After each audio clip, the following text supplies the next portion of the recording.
đó dương to phía vì ngày môn vô ở ngày nay dương mà vô bảo này lư trồng đi phần mồm này lư với dương thọ ở bàn này to lãng tới sân nè nè khơi nhỉ mồm này lư mấy mới khơi nhà là cái đào một một khơi được này ơi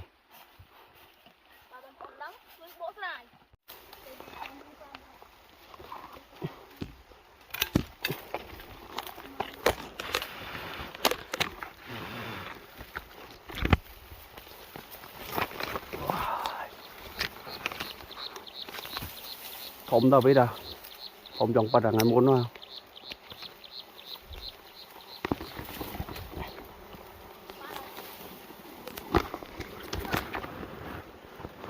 ba nó mấy à biết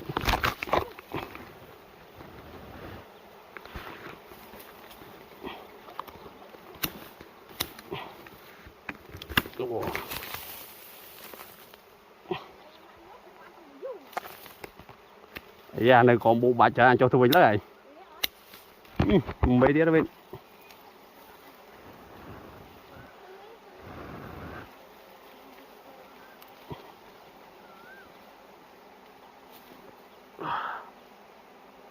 cái trong chùm mỏ vào bên trước à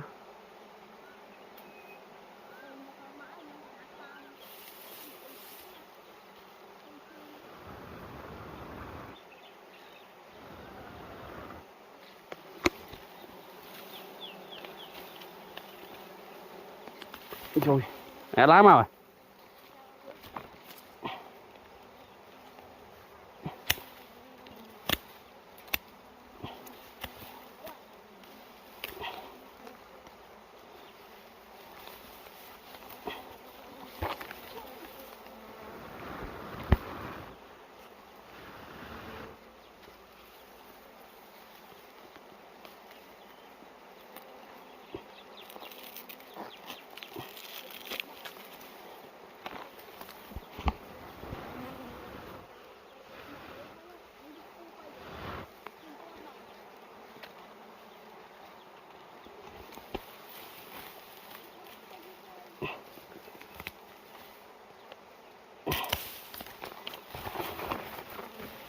bạch bà tạc bị đứa à anh ơi anh bạch bà tạc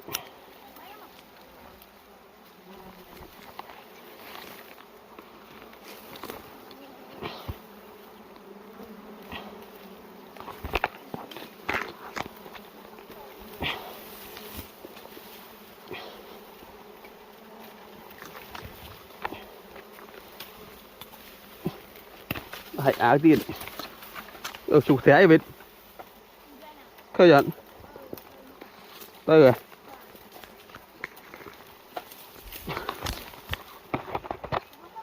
chủ thế chúa các trùng cúp à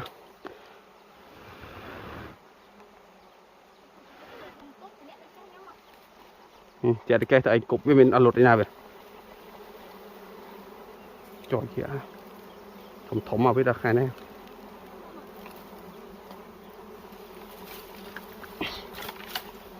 cãi mấy mồm cái này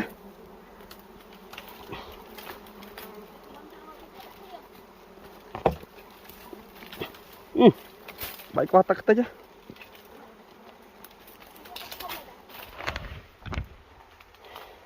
không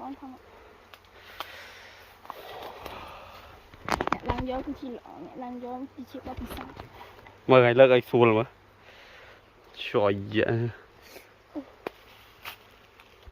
ơi con sợ phải làm đâu tiệc không giọt bán nhầm lúc đi đâu cháu à bán luôn mọi người không tới lứa đó anh tục pe lại mình tí một cây con đại vậy trời thấy các bạn đại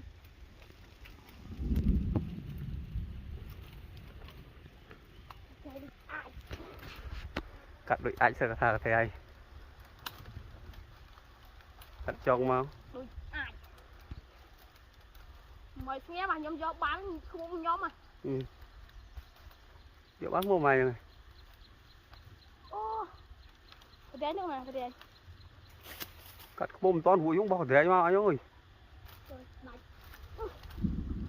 Ôi, buồn mẹ bạt. Cùng say đến say đến say. Cho với. Chơi có mai đâu. Cho mau. Trời.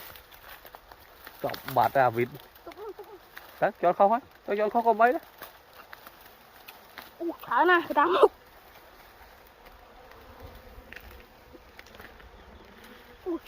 Cậu mới cho nó. Có một đây.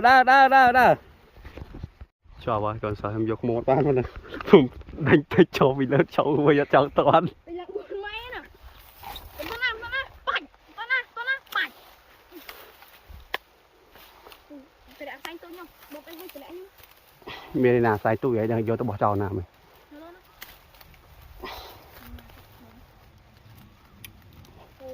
Qua may phụ bay lại đẩy muối pi đói buồn một muối à lên trái muối qua muối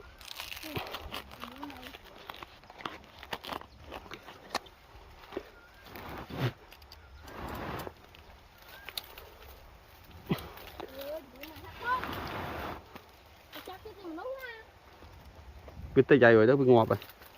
Biết hụt đi.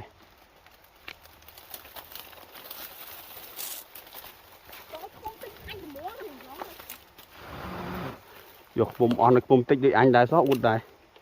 Anh bánh bùm tích đại. À lâu mấy mài chồng.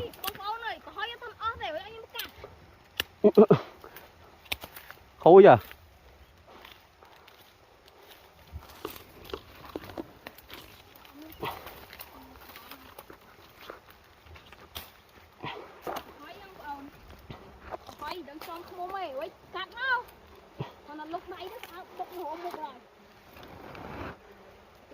Mà bài do biết thơ pơm rồi biết tay vậy.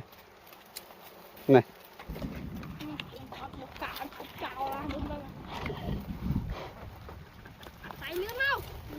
Này. Ui, khóa nha. Một tích buôn cả mây rồi. Anh tích cả một trong hỏi mấy anh khóa chứ. Anh cho tỏ bán. Mẹ.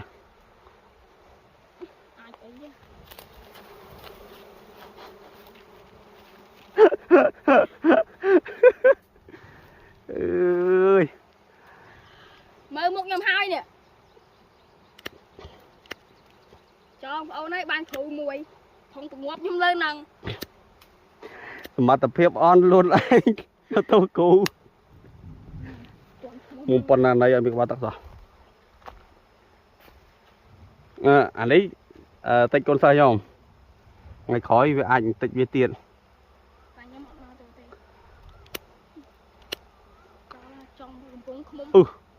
Vịt.